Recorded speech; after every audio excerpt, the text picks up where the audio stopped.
ഇന്നലെയായിരുന്നു കേരളം അറിഞ്ഞ മറ്റൊരു വാർത്ത. അതും തെരഞ്ഞെടുപ്പ് കാലഘട്ടത്തിൽ തന്നെയായിരുന്നു. പ്രത്യേകിച്ച് ഈ മസാല ബോണ്ട്, കിഫ്ബിയുടെ മസാല ബോണ്ടുമായി ബന്ധപ്പെട്ട് മുഖ്യമന്ത്രി പിണറായി വിജയന് എൻഫോഴ്സ്മെന്റ് ഡയറക്ടറേറ്റ് നോട്ടീസ് അയച്ചു എന്നതായിരുന്നു ഇന്നലെ പുറത്തു വന്നിട്ടുള്ള ആ വാർത്ത.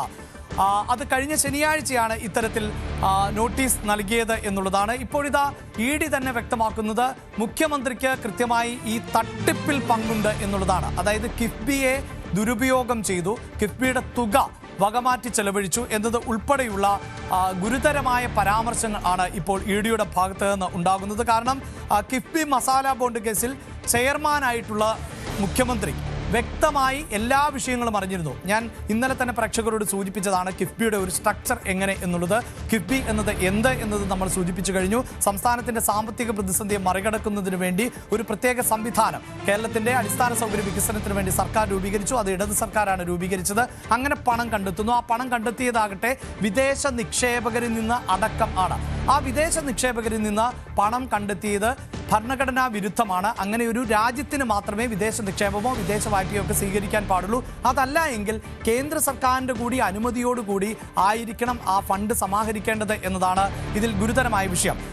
പ്രിയ പ്രേക്ഷകരെ, ഇപ്പോഴിത് ഈ ഭൂമി ഇടപാട്, അതായത് ഈ കിഫ്ബിയുടെ ഫണ്ട് ഉപയോഗിച്ച് 466 കോടി രൂപയുടെ ഭൂമി വാങ്ങിയത് ഫെമയുടെ ചട്ടലംഘനം ആണ് എന്നുള്ളതാണ്. അതായത് വിദേശ വിനിമയ ചട്ടപ്രകാരമുള്ള ചട്ടലംഘനം നടന്നു എന്നുള്ളതാണ് ഏറ്റവും പുതിയ ആരോപണം.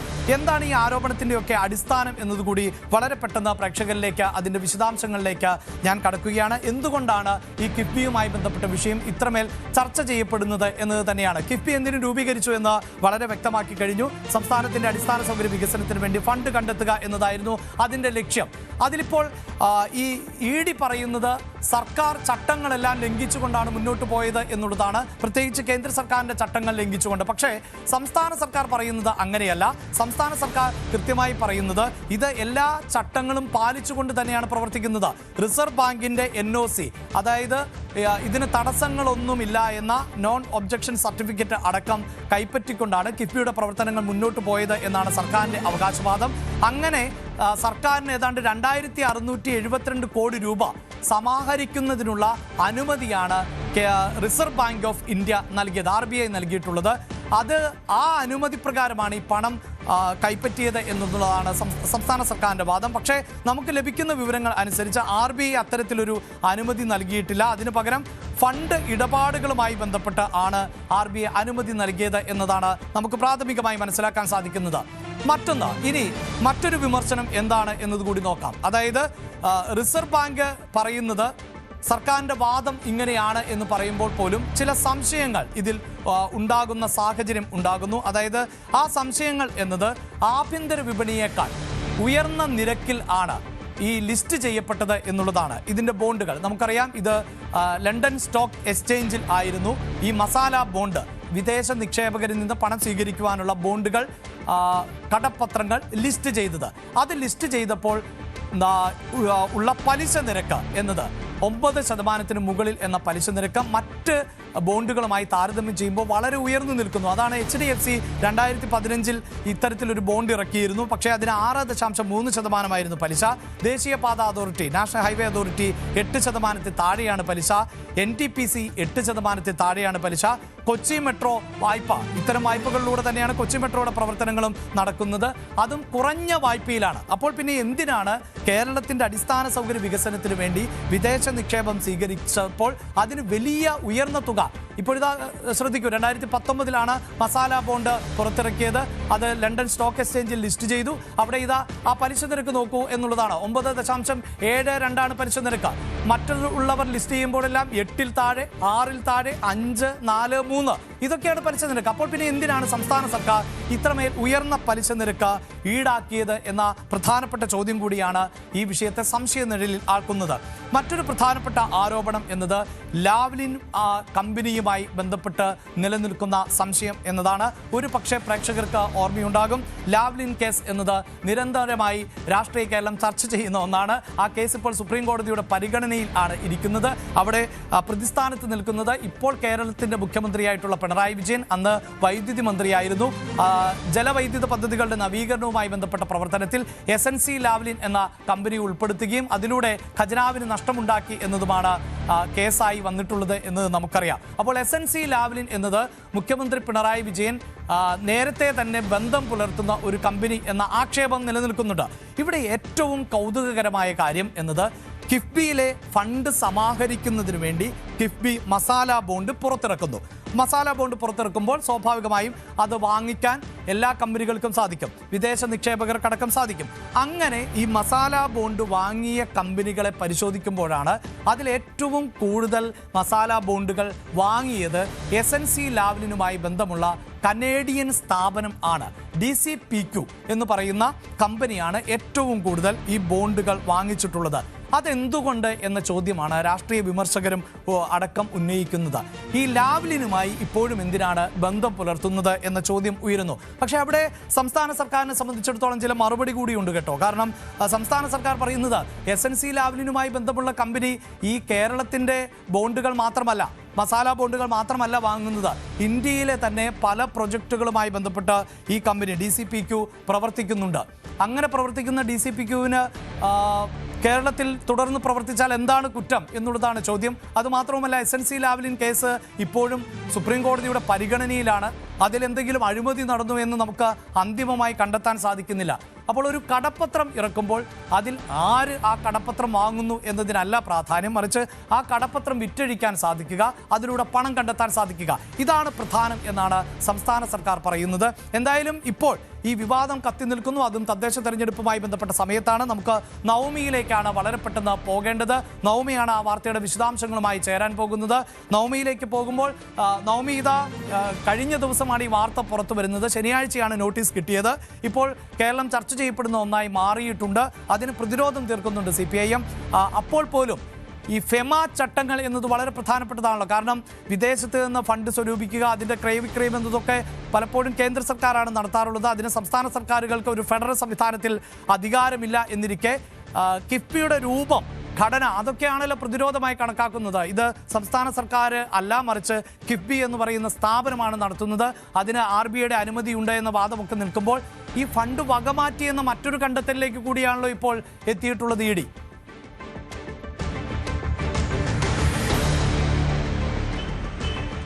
അങ്ങനെ തന്നെയാണ് അഭിലാഷ് അറിയാൻ കഴിയുന്നത്. ഇപ്പോൾ ഏറ്റവും ഒടുവിലായി EDയുടെ ഒരു റിപ്പോർട്ട് പുറത്തു വരുമ്പോൾ അഡ്ജുഡിക്കേറ്റിംഗ് അതോറിറ്റിക്ക് സമർപ്പിച്ച 150 പേജുള്ള ഈ റിപ്പോർട്ട് പുറത്തു വരുമ്പോൾ അതിൽ ഏറ്റവും പ്രധാനപ്പെട്ട കാര്യം പറയുന്നത് കിഫ്ബി ചെയർമാനായ മുഖ്യമന്ത്രിക്ക് ഇതിൽ വ്യക്തമായിട്ടുള്ള പങ്കുണ്ട് എന്ന് തന്നെയാണ്. അതായത് ഈ ഭൂമി വാങ്ങുന്നതിന് വേണ്ടി മുഖ്യമന്ത്രിയുടെ അനുമതിയോടുകൂടി തന്നെയാണ് ഈ ഭൂമി വാങ്ങിയത്.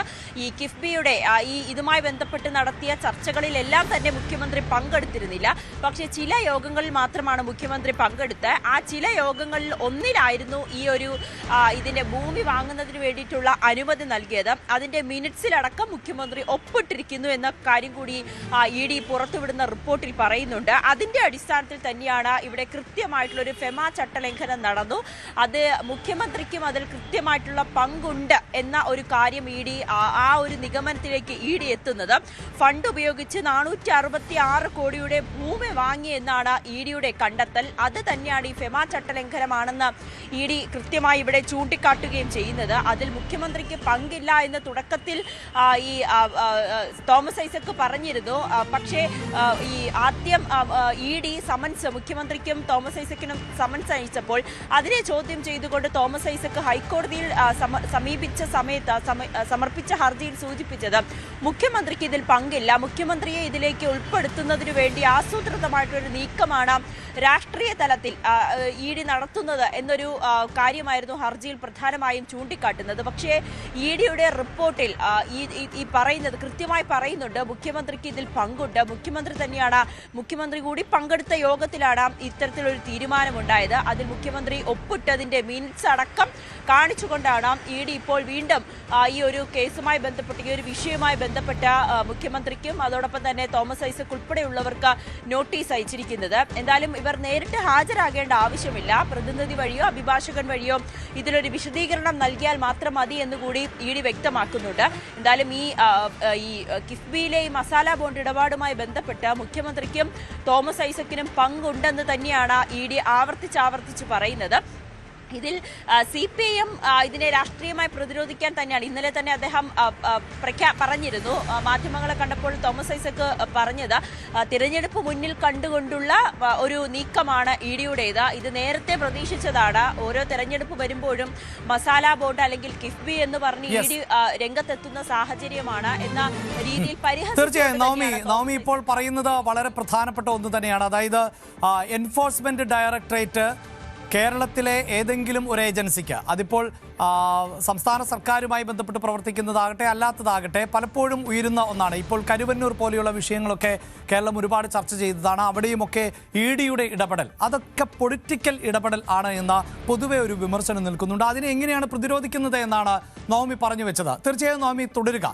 നവമി പറയുന്ന ആ രാഷ്ട്രീയം വളരെ പ്രധാനപ്പെട്ടതായതുകൊണ്ട് തന്നെയാണ് ഞാൻ പ്രേക്ഷകരിലേക്ക് വീണ്ടും എത്തുന്നത്. അവിടെ നമുക്ക് ചില ഡേറ്റകൾ കൂടി ഒന്ന് പങ്കുവെച്ചുകൊണ്ട് തന്നെ നവമി പറയുന്ന ആ രാഷ്ട്രീയത്തെ വിശദീകരിക്കാം എന്നെനിക്ക് തോന്നുന്നു. അതിലേറ്റവും പ്രധാനപ്പെട്ടതാകുന്നത് നവമി തന്നെ സൂചിപ്പിച്ചു വെച്ച വിഷയം തന്നെയാണ്. ഈ വിഷയം, അതായത് ഇപ്പോൾ ഇങ്ങനെ ഒരു നോട്ടീസ് ഇ ഡിയുടെ ഭാഗത്ത് നിന്ന് ഉണ്ടാകുന്നത് തെരഞ്ഞെടുപ്പ് കാലഘട്ടത്തിൽ ആണ് എന്നതാണ് ഏറ്റവും എടുത്തു പറയേണ്ടത്. ഈ തെരഞ്ഞെടുപ്പ് കാലഘട്ടത്തിൽ എന്തുകൊണ്ടാണ് ഇത്തരത്തിൽ ഇ ഡിയുടെ ഭാഗത്ത് നിന്ന് തുടർച്ചയായി ഇടപെടൽ ഉണ്ടാകുന്നത്? പൊതുവെ NDA സർക്കാരിനും BJPക്കും എതിരെയൊക്കെ നിലനിൽക്കുന്ന വിമർശനങ്ങളിൽ ഒന്ന് അതുതന്നെയാണ്. അതായത് രാഷ്ട്രീയ എതിരാളികളെ ഇല്ലായ്മ ചെയ്യുന്നതിന് വേണ്ടി അവർ കേന്ദ്ര ഏജൻസികളെ ദുരുപയോഗം ചെയ്യുന്നു എന്നുള്ളതാണ്. അത് കൃത്യമായി ചില സമയത്ത് തന്നെയായിരിക്കും അത്തരം ദുരുപയോഗപ്പെടുത്തൽ എന്നുകൂടിയാണ് പറഞ്ഞു വെക്കുന്നത്. പക്ഷേ കേന്ദ്ര ഏജൻസികൾ ഒന്നും തന്നെ അങ്ങനെയുള്ള നിയന്ത്രണത്തിലല്ല എന്നൊക്കെയാണ് പറയാറ്. ഇവിടെ ഓർക്കേണ്ടത്, ഒരിക്കൽ സുപ്രീം കോടതി തന്നെ പറഞ്ഞതാണ്, ഈ CBIയെ പോലെയുള്ള അന്വേഷണ ഏജൻസികൾ കൂട്ടിലടച്ച തത്തകളായി മാറരുത് എന്ന്. ഇപ്പോഴും കേന്ദ്ര ഏജൻസികൾ കൂട്ടിലടയ്ക്കപ്പെട്ട തത്തകളാണോ എന്ന സംശയമുണ്ട്. അവിടെയാണ് ഇതിൻ്റെ രാഷ്ട്രീയം വർക്ക് ചെയ്യുന്നത്. അതിലേറ്റവും എടുത്തു കാണേണ്ടത് ഈ വിഷയത്തെ CPIM എങ്ങനെ നോക്കിക്കാണുന്നു എന്നുള്ളതാണ്. CPIMനെ സംബന്ധിച്ചിടത്തോളം ഇത് ഒരു സുവർണാവസരം ആണ് എന്ന് പറയേണ്ടതായി വരുന്നുണ്ട്. കാരണം ഇതൊരു തെരഞ്ഞെടുപ്പ് ഘട്ടമാണ്. ഈ തെരഞ്ഞെടുപ്പ് ഘട്ടത്തിൽ ആണ് CPIMനെ സംബന്ധിച്ച് ഈ ഇ ഡിയുടെ നോട്ടീസ് വരുന്നത്. അത് രാഷ്ട്രീയമായി എതിരാളികൾ മുതലാക്കും എന്ന് പറയുമ്പോൾ പോലും CPIM പറഞ്ഞു വെക്കാൻ പോകുന്ന പ്രചരണം അത് നേരത്തെ തന്നെ തുടങ്ങിയതാണ്. കേന്ദ്ര ഏജൻസികളെ വേട്ടയാടലിന് വേണ്ടി പ്രയോജനപ്പെടുത്തുന്നുവെന്ന്. അത് തന്നെയാണ് CPIM ചെയ്യുന്നത്. അതായത് കേന്ദ്രം വേട്ടയാടുന്നു എന്ന വിമർശനത്തെ ശക്തിപ്പെടുത്തുക, തെരഞ്ഞെടുപ്പിൽ ഘട്ടത്തിൽ അടക്കം ഇത്തരത്തിലുള്ള ആരോപണങ്ങൾ തുടർച്ചയായി ഉണ്ടാകുന്നു, അല്ലെങ്കിൽ കേന്ദ്ര ഏജൻസികൾ കേരളത്തിലേക്ക് എത്തുന്ന ഒരു സാഹചര്യം. അതെന്തുകൊണ്ട് എന്ന് CPIM തന്നെ ചോദിക്കുന്നു. അതാണ് നേരത്തെ നവമി സൂചിപ്പിച്ചത്. ഇതിൽ അതായത് ഈ മസാല ബോണ്ടുമായി ബന്ധപ്പെട്ട പ്രതിസ്ഥാനത്ത് നിൽക്കുന്നതിൽ ചെയർമാനായിട്ടുള്ള മുഖ്യമന്ത്രി പിണറായി വിജയനുണ്ട്. അതോടൊപ്പം തന്നെ വൈസ് ചെയർമാൻ എന്ന് പറയുന്നത് ധനമന്ത്രിയാണ്. അപ്പോൾ മുൻ ധനമന്ത്രിയായിട്ടുള്ള തോമസ് ഐസക്കും ഇതിൽ പ്രതിസ്ഥാനത്താണ്. അതേ തോമസ് ഐസക് തന്നെ പറയുന്നുണ്ട് ഇതെങ്ങനെയെന്ന്. നമുക്കത് കേൾക്കാം.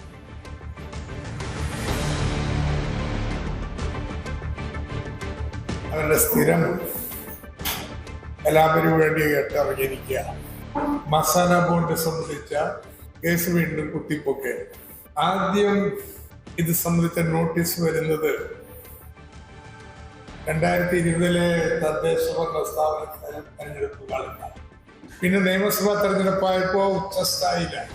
പിന്നെ ഏതാനും മാസം നിശബ്ദതയ്ക്ക് ശേഷം കഴിഞ്ഞ ലോക്സഭാ ഇലക്ഷൻ കാലത്താണ് വീണ്ടും നോട്ടീസ് വരുന്നത്. ഇപ്പൊ വീണ്ടും കേരളത്തിൽ തെരഞ്ഞെടുപ്പ് കാലമായി. അതാണ് തോമസ് ഐസക് പറഞ്ഞത്. അതായത് ഓരോ തെരഞ്ഞെടുപ്പ് കാലഘട്ടത്തിലും ഇങ്ങനെ നോട്ടീസ് വന്നുകൊണ്ടേയിരിക്കുന്നു എന്നതാണ്. അതാണ് ഇനി പറയാൻ പോകുന്ന അല്ലെങ്കിൽ പ്രചരിപ്പിക്കാൻ പോകുന്ന തന്ത്രം എന്നതാണ് പ്രേക്ഷകരെ ഓർമ്മിപ്പിക്കേണ്ടത്. മാത്രമല്ല MV ഗോവിന്ദൻ, CPIMന്റെ സംസ്ഥാന സെക്രട്ടറി MV ഗോവിന്ദൻ ചോദിച്ചതാകട്ടെ, ഇതിങ്ങനെ വരാത്തതെന്ത് എന്ന കാത്തിരിപ്പിൽ ആയിരുന്നു ഞങ്ങൾ. കാരണം തെരഞ്ഞെടുപ്പാണല്ലോ, അപ്പോൾ വരും എന്ന് ഉറപ്പായിരുന്നു. അതാണ് വന്നത് എന്നാണ്. വാർത്ത മുഴുവനായിട്ട് വന്നിട്ടുണ്ട്. അത് എല്ലാ തെരഞ്ഞെടുപ്പിലും വരാറുണ്ട്. പഞ്ചായത്ത് തെരഞ്ഞെടുപ്പിൽ കഴിഞ്ഞ പ്രാവശ്യം പഞ്ചായത്ത് തെരഞ്ഞെടുപ്പ് വന്നിട്ടുണ്ട്. പിന്നെ അസംബ്ലി തിരഞ്ഞെടുപ്പിൻ്റെ ഭാഗത്ത് വന്നിട്ടുണ്ട്, പാർലമെൻറ്റ് തിരഞ്ഞെടുപ്പിൻ്റെ ഭാഗത്ത് വന്നിട്ടുണ്ട്, ഇപ്പോൾ വന്നിട്ടുണ്ട്. ഞാനിങ്ങനെ ആലോചിക്കായിരുന്നു എന്തുകൊണ്ടാണ് ഈ ഇ.ഡി. കടലാസൊന്നും അയക്കാതിരുന്നത്. അപ്പോൾ നോക്കുമ്പോൾ ഇപ്പോൾ നിങ്ങൾ പറയുമ്പോൾ കടലാസ് വന്നു എന്നുള്ളത് വ്യക്തമായി. ഇതെല്ലാം രാഷ്ട്രീയ കളിയല്ലേ? ഈ കളിയെല്ലാം കേരളം കൃത്യമായിട്ട് മനസ്സിലായില്ലേ? 1,00,000 കോടി രൂപയുടെ വികസന പ്രവർത്തനത്തിന് നേതൃത്വം കൊടുത്തതാണ് കിഫ്ബി. ഈ കേരളത്തിൻ്റെ ഒരറ്റം മുതൽ മറ്റൊരറ്റം വരെ സഞ്ചരിക്കുമ്പോൾ കിഫ്ബിയുടെ കൃത്യമായിട്ടുള്ള പദ്ധതിയിലൂടെ മാത്രമേ സഞ്ചരിക്കാൻ പറ്റുള്ളൂ ഒരു മനുഷ്യന്. അദൃശ്യമായ ഏതോ ഒരു ഒന്നുമല്ല, ബി.ജെ.പിയുടെ രാഷ്ട്രീയ നിലപാടാണ്. ആ രാഷ്ട്രീയ നിലപാട് അടിസ്ഥാനപ്പെടുത്തിയിട്ട് കേരളത്തെ തകർക്കാനാണ്. ഇത് കേരളത്തോടുള്ള വെല്ലുവിളിയാണ്, മുഖ്യമന്ത്രിയോടും അതുപോലെ തന്നെ ഐസക്കിനോടുള്ള വെല്ലുവിളിയല്ല. 1,00,000 കോടി രൂപ ഈ കേരളത്തിൽ നിക്ഷേപിച്ച, കേരളത്തിൻ്റെ വികസനത്തിന് പുതിയ കുതിപ്പ് ലോകത്തിൻ്റെ മുമ്പിൽ അവതരിപ്പിച്ച കിഫ്ബിക്ക് നേരെ നടത്തുന്ന കടന്നാക്രമം കേരളത്തിനെതിരായിട്ടുള്ള, കേരളത്തിൻ്റെ വികസനത്തിന് എതിരായിട്ടുള്ള കടന്നാക്രമമാണ്. ശരി, എന്തായാലും എം.വി. ഗോവിന്ദൻ മനസ്സിൽ കണ്ടപ്പോൾ ഇ.ഡി. മാനത്ത് കണ്ടു എന്ന് തന്നെ വേണം പറയാൻ. പ്രതീക്ഷിച്ച സമയത്ത് തന്നെ ഇ.ഡി. നോട്ടീസ് എത്തിച്ചിട്ടുണ്ട് എന്ന് പറയുമ്പോൾ ഇതാ കിഫ്ബി വഴി കേരളത്തിൽ നടപ്പിലാക്കുന്നത് 1190 പദ്ധതികളെന്നാണ് CPIM പറഞ്ഞു വെക്കുന്നത്. അതിന് ചെലവഴിക്കുന്നത് എം.വി. ഗോവിന്ദൻ പറഞ്ഞതുപോലെ 90,562 കോടി എന്ന് പറഞ്ഞു വെക്കുന്നുണ്ട്. അതിന്റെ വിശദാംശങ്ങൾ ഉൾപ്പെടുന്ന ഒരു പട്ടിക